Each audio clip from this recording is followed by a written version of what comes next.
Italy की रहने वाली एंटोनिया माइनो है, जो भारत आकर सोनिया हो गई। इसके करने धरने से अब कुछ नहीं होने वाला है। ये तो इसी बात में खुश है। एक बयान इन्होंने दिया, चाहे वो राहुल गांधी हो या सोनिया गांधी जी हो, एक बयान इन्होंने नहीं दिया। ये तो बहुत खुश है कि भारत जैसे राष्ट्र में, जो सही में एक सेकुलरिज्म की राजनीति जहां पर होती है, एक सहनशील और सहिष्णु राष्ट्र है, वहां पर दो दो संतों को इस निर्दयता पूर्वक मारा गया है, जो कि कभी कोई मानव ऐसी घटना को नहीं कर सकता। अगर कोई करेगा तो वो दानव या राक्षस ही होगा। और इनको तो जब ये इटली जाएंगी तो इनको इसके लिए इनका पीठ थपथपाया जाएगा कि नहीं नहीं आपने बहुत अच्छा किया है। ये हत्या सिर्फ दो संतों की हत्या नहीं है, ये भगवा की हत्या है। और आज हम लोगों ने भी ये भगवा रंग आज से पहले किसी ने नहीं देखा होगा, लेकिन हम लोग इसलिए लेकर बैठे हुए हैं क्योंकि हम इन्हें बताना चाहते हैं कि तुम कितने भगवा संतों को मारोगे। हर घर से कोई ना कोई भगवा निकलेगा। कितने भगवा लोगों को मारोगे तुम? भगवा करण को तुम नहीं मिटा सकते हो। इतने सारे भी 10 जनपद के अगल बगल घूमने वाले पत्रकार हैं, जितने सारे पत्रकारों की रोजी रोटी 10 जनपद के सहारे चलती है। आज एक भी, सबसे दुख का बात क्या है कि आज एक भी ऐसा पत्रकार अपना मुंह खोलने के लिए तैयार नहीं है जो अपने आप को तथाकथित सेकुलर, लिबरल और इंटेलेक्चुअल बताता है। आज राहुल गांधी हो या अरविंद केजरीवाल हो या एनडीटीवी के खबीस कुमार हो, ये लोग जो प्राइम टाइम पर 4-4 दिन एक चोर के मौत पर हल्ला मचा रहे थे, आज इन लोगों के मुंह से कोई आवाज नहीं निकल रहा है। आज आमिर खान की बीबी जो किरण राव मुंबई में बैठी हुई है और महाराष्ट्र में, ये महाराष्ट्र से 120 किलोमीटर की दूरी पर यह घटना हुई है, ये लोग मौन व्रत पकड़े हुए हैं। ये आपको दिखाता है कि ये जिहादी मानसिकता वाले लोग यही चाहते हैं कि इस राष्ट्र में से भगवा खत्म हो जाए, इस राष्ट्र से हिंदू खत्म हो जाए, इस राष्ट्र से संतों की परंपरा खत्म हो जाए। हमें कोई परेशानी नहीं है, लेकिन जो राष्ट्र का टुकड़ा टुकड़ा करने का सपोर्ट करेंगे, अगर उसके साथ जाने अनजाने में कोई गलती होगा तो हम सब आकर और घड़ियाली आंसू बहाएंगे। जो पालघर की घटना हुई उस पर ना तो कांग्रेस ने कुछ बोला, और उद्धव ठाकरे जो मुख्यमंत्री, उन्होंने कहा ये सांप्रदायिक घटना नहीं है, इसको कोई रंग देने की जरूरत नहीं है। उनके गृह मंत्रालय ने यहाँ तक कि एक लिस्ट जारी निकाल दी है और उसमें कहा कि ये सारे सारे देख लीजिए, नाम पढ़ लीजिए और उसके बाद आप तय कीजिए कि सांप्रदायिक है नहीं। एक तरफ तो ये कह रहे हैं कि ये सांप्रदायिक रंग मत दीजिए, और दूसरी तरफ ये लिस्ट जारी कर दे रहे हैं बिना किसी जांच के, बिना किसी प्रूफ के। ये पहले इन्होंने लिस्ट निकाल दी और गिरफ्तारी भी कर ली है कुछ लोगों की, और वो दिखाने की कोशिश कर रहे हैं कि किस तरीके से यहाँ पर कुछ ऐसा नहीं हुआ, मामूली सी घटना है, ऐसा दिखा रहे हैं। मीडिया वर्ग है कुछ जो इस पर बात करने को तैयार नहीं है। इससे पहले कितनी भी घटना हुई है, सबको सांप्रदायिक रंग दिया गया, बखूबी प्राइम टाइम किया गया, लेकिन इसके लिए कोई प्राइम टाइम नहीं कर रहा है। उस पर अगर अर्णब गोस्वामी ने सवाल किए सीधे सोनिया गांधी से, क्योंकि उनकी सरकार है महाराष्ट्र में। इससे पहले कोई भी घटना होती है तो सोनिया गांधी अपना रोना रोने आ जाती हैं, चाहे वो बाटला हाउस की घटना हो या अखलाक हो, कोई भी होता है तो पूरा कांग्रेस आ जाता है कि ये इस्तीफा दें, वो इस्तीफा दें। लेकिन अगर जहां इनकी नाकामी होती है वहां पर, और अगर कोई विशेष समुदाय का नहीं है, विशेष धर्म का नहीं है, वहां पर इनकी कोई जवाबदेही नहीं होती, वहां पर इनसे कोई सवाल नहीं करता, ना ये जवाब देने की बात करते हैं। और अगर कोई सवाल कर लेता है तो उसे अरेस्ट होने की धमकी दी जाती है। तो अर्णब गोस्वामी को ये अरेस्ट कराने की बात कर रही है। इस पर आपकी क्या राय है? क्या अर्णब गोस्वामी को अरेस्ट करना चाहिए सिर्फ और सिर्फ इसलिए क्योंकि उन्होंने सच दिखाया, उन्होंने सवाल किया? देखिए, बहुत शुक्रिया कि अर्णब गोस्वामी जी के बाद आप लोग इस प्रश्न को उठा रहे हैं और आप लोग के माध्यम से लोगों तक ये बात पहुंचेगी। ये हत्या सिर्फ दो संतों की हत्या नहीं है, ये भगवा की हत्या है।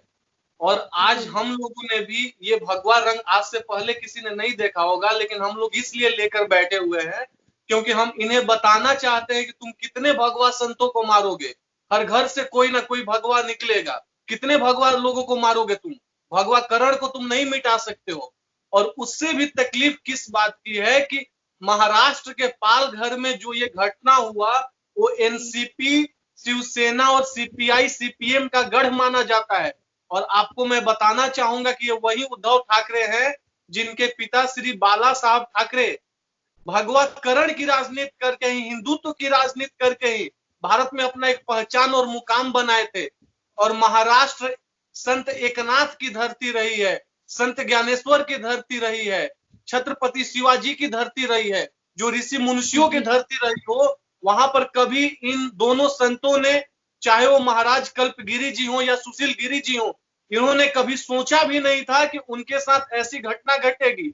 और उससे भी बड़ी बात है कि जब आप मराठी मानुस को बचाने का बात करते हैं तो ये भी तो उसी महाराष्ट्र के रहने वाले थे, मुंबई के कांदीवाली के मंदिर में महंत के रूप में कार्य करते थे।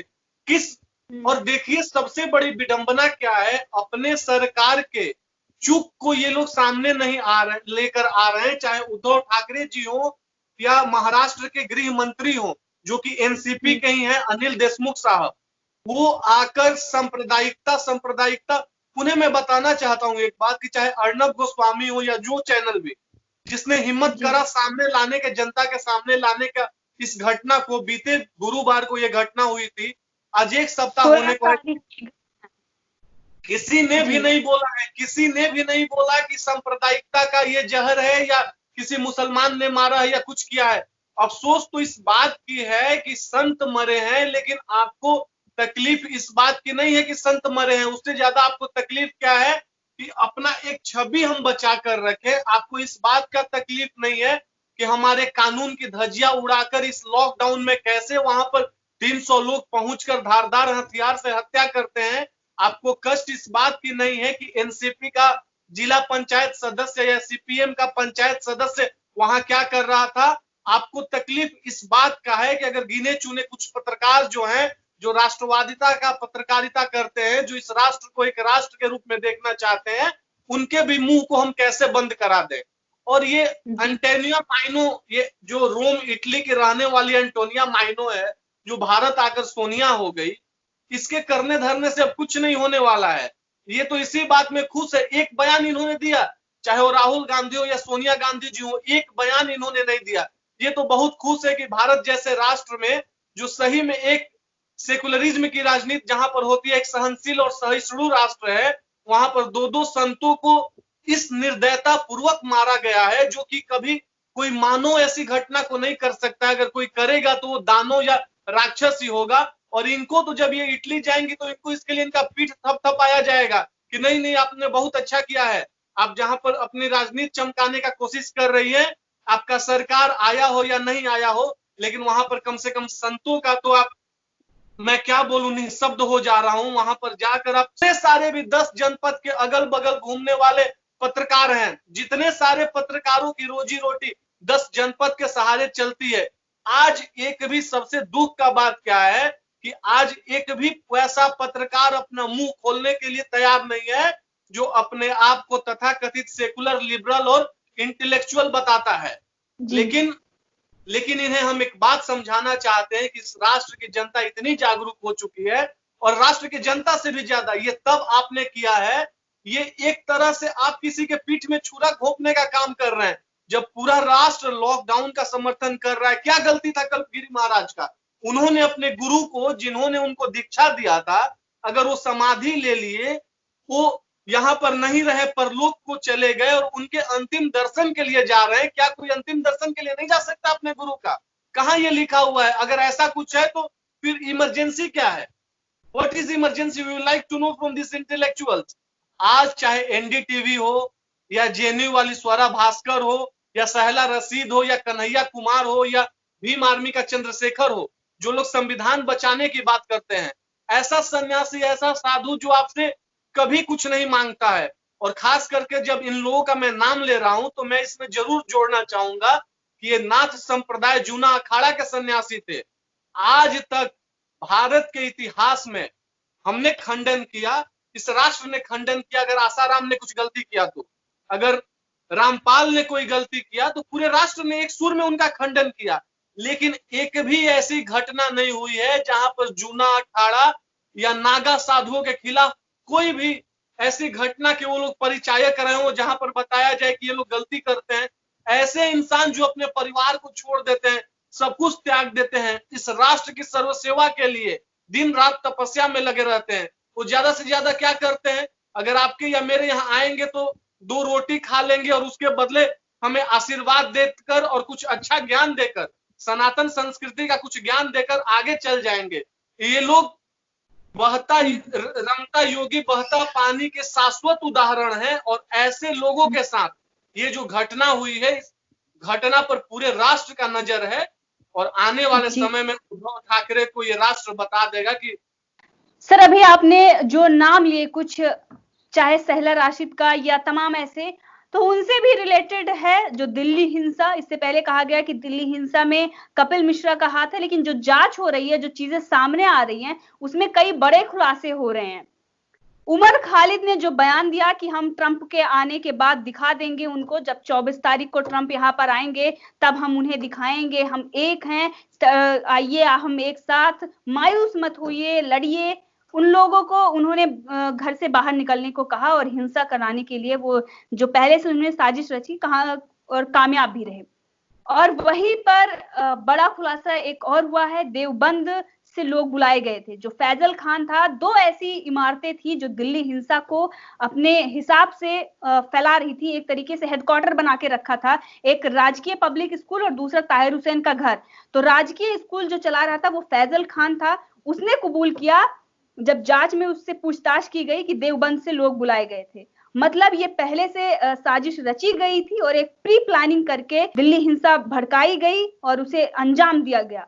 सिर्फ और सिर्फ कपिल मिश्रा ने उन लोगों को हटने की बात कही थी, उसके बाद सारे एक होके उन्होंने कहा, कपिल मिश्रा ने आग लगा दी। एक तरफ से जब गोली चलती है, शाहरुख ने चलाई, जो गिरफ्तारियां हो रही हैं, जो चीजें सामने आ रही हैं, उसमें पूरी तरीके से अब साफ हो गया है कि किस तरीके से प्री प्लानिंग के साथ शाहीन बाग के जाफराबाद बनाने की प्लानिंग की गई और उसके बाद एक हिंसा।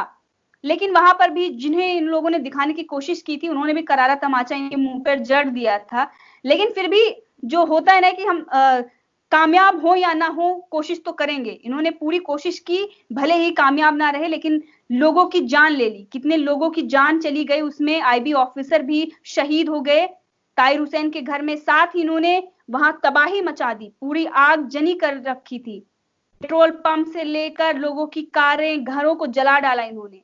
और उसमें अब जो कार्रवाई हो रही है यूएपीए के तहत, उमर खालिद के साथ साथ दानिश नाम का एक है शख्स जो भजनपुरा में रहता है, उस पर भी कार्रवाई की जा रही है। एक तरफ कोरोना वायरस का कहर चल रहा है और उसके जो कहर है उसमें कहीं ना कहीं ये जांच धीमी पड़ गई थी, लेकिन गृह मंत्रालय ने इस पर सख्ती दिखाई और ये रफ्तार पकड़ ली है।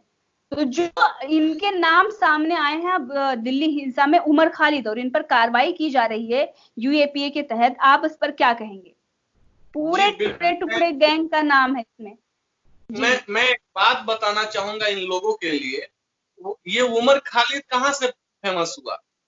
ये उमर खालिद कन्हैया के साथ जेएनयू में भारत तेरे टुकड़े होंगे इंशाअल्लाह का नारा लगवा रहा था। अफजल हम शर्मिंदा हैं, तेरे कातिल अभी जिंदा हैं का नारा लगवाकर फेमस होने वाले इंसान पे हम लोग क्या उम्मीद रख सकते हैं?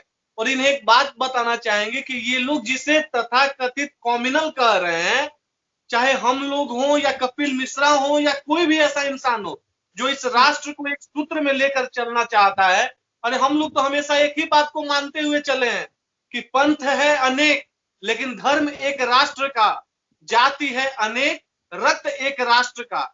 ऐसे बात को लेकर जो भारत को आगे बढ़ाने की कोशिश करता है, वो ऐसे टुकड़े टुकड़े गैंग करना सपोर्ट कर सकता है। और आप हमसे बताइए कि जब पंथ का मतलब मजहब और धर्म होता है, जो इंसान इस नारे को चरितार्थ करता हो कि पंथ है अनेक लेकिन धर्म एक राष्ट्र का, तो हमारे लिए ना हिंदुइज्म है, ना इस्लाम है, ना सिख का धर्म है, ना पारसी का धर्म है, हमारे लिए एक ही धर्म है और वो धर्म राष्ट्र धर्म है। और कपिल मिश्रा ने क्या गलती किया था?